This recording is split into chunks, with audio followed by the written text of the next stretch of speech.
অথই 2 ঘন্টা 38 মিনিটের একটা লম্বা সিনেমা, যেখানে দেখাচ্ছে যে অনির্বাণ ভট্টাচার্য যে চরিত্র গোগো, সে অথইকে ছোটোবেলা থেকে প্রচণ্ড বেশি ঘেন্না করে, কিন্তু সেটা সে দেখাতে চায় না। দেখায় যে সে অ্যাপারেন্টলি তার বন্ধু, এবং তারপর তাকে সে খুব বাজেভাবে ম্যানিপুলেট করে এবং তার ভিতরে যে আদর্শ রয়েছে, যা ভালো দিক রয়েছে, সব নষ্ট করে দেওয়ার চেষ্টা করে।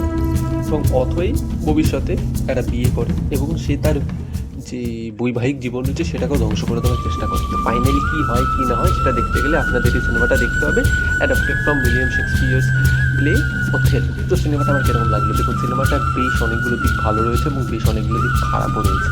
প্রথমে যদি ভালো দিক বলি, ভিজুয়ালি স্টানিং, বিউটিফুল, সিনেম্যাটিক, প্রতিটা ফ্রেম এক একটা ছবির মতো। প্রচণ্ড ভালো লাইটিং, প্রচণ্ড ভালো ডিওপির কাজ এবং সিনেম্যাটিক অ্যাপ্রোচ রয়েছে। আপনাকে ভিজুয়ালি এটা ক্যাপটিভেট করতে সক্ষম হবে এবং ব্যাকগ্রাউন্ড মিউজিকের কাজও খুব ভালো হয়েছে। তো ভিজুয়ালি প্রচণ্ড ভালো, প্রচণ্ড আলাদা আর দুটো তিনটে বাংলা সিনেমার থেকে।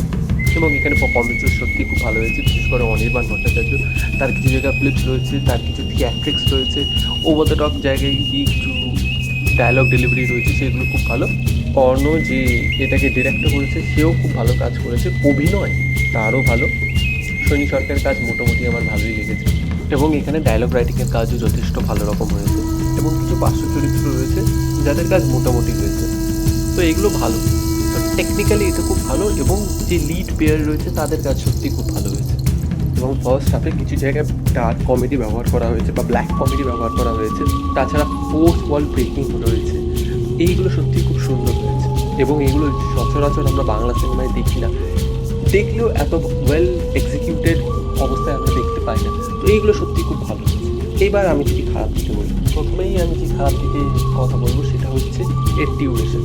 ফার্স্ট হাফটা আপনার যথেষ্ট ভালোভাবে এঙ্গেজ করতে পারে, সেকেন্ড হাফে গিয়ে পুরো স্ক্রিন প্লে ফ্ল্যাট পড়ে যায়, মানে আপনাকে বিভিন্ন জায়গায় বোর করতে শুরু করে দেবে এবং আপনি ফিল করতে পারবেন এই যে ডিউরেশনটা 2 ঘন্টা 38 মিনিট 40 মিনিটের যে সিনেমাটা, সেইটা এবার আপনারা ফিল করতে শুরু করবেন যে হ্যাঁ এবার আপনারা টায়ার্ড হচ্ছে। সেকেন্ড হচ্ছে এটা না 5টা লোকেশনের ভিতর বেস্ট। একটা মাঠ রয়েছে, অথইয়ের বাড়ি রয়েছে, অনির্বাণের বাড়ি রয়েছে এবং গ্রামের কয়েকটা বাড়িঘর রয়েছে বা রাস্তা রয়েছে। এই এরকম 5টা লোকেশনের ভিতর কনফাইন্ড, এবং সেটা আপনারা সেকেন্ড হাফে গিয়ে না প্রচণ্ড বাজেভাবে আপনাদের চোখে পড়বে। থার্ড জিনিস রয়েছে, যে অভিনেতা বা অভিনেত্রী রয়েছে তাদের কাজ ভালো, কিন্তু যে লিড দুজন পেয়ার রয়েছে অর্ণ এবং সোহিনী, তাদের কেমিস্ট্রি আমার ভালো লাগেনি। তাদের ভিতর কেন একটা বাধা বাধা ভাব রয়েছে এবং সেটা আমার সেকেন্ড হাফে গিয়ে অনেক বেশি চোখে লাগছিল। থার্ড রয়েছে এটা না সেকেন্ড হাফে গিয়ে না এটা ঠিক সিনেমা থাকে না, এটা যাত্রা, একটা থিয়েটারের মতন হয়ে যায়।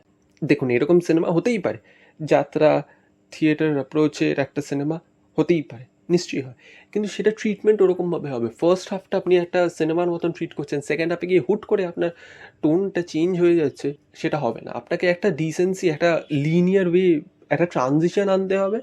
হয় আপনি ট্রানজিশনটা আনুন বা আপনি প্রথম থেকেই ওভাবে ট্রিট করুন। তো না ট্রানজিশন আসে, হুট করে এটা চেঞ্জ হয়ে যায়, মানে হঠাৎ করে একটা ড্রিম সিকোয়েন্স আসতে শুরু করে, থিয়েটারের মতন সবাই হাবভাব করতে শুরু করে দেয়, সিনের এক্সিকিউশনগুলো ওরকমভাবে হচ্ছে যেন থিয়েটার দেখছি। তো ওইটা না প্রচণ্ড বেশি চোখে লাগতে শুরু করছে। আপনি যদি প্রথম সিন থেকেই ওরকমভাবে করতেন তাহলে ভালো হতো, কিন্তু প্রথম সিন থেকে আপনি ওরকমভাবে ট্রিট করছেন, আপনি সিনেমার মতন করে ট্রিট করছেন, রাদার খুব better cinema, it's a good cinema, আপনি এরকম ট্রিট করছেন, it's a well executed cinema, খুব যত্ন সহকারে তৈরি করা। সেকেন্ড হাফে গিয়ে যত্নটা রয়েছে কিন্তু ট্রিটমেন্ট আলাদা হয়ে যাচ্ছে, তখন কিন্তু প্রচণ্ড বেশি চোখে লাগছে।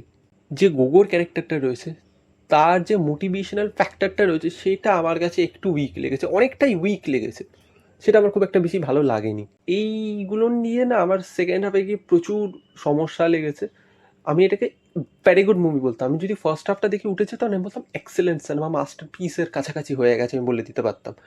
কিন্তু আফটার সেকেন্ড হাফ আমি বলবো it's a like average to below average cinema.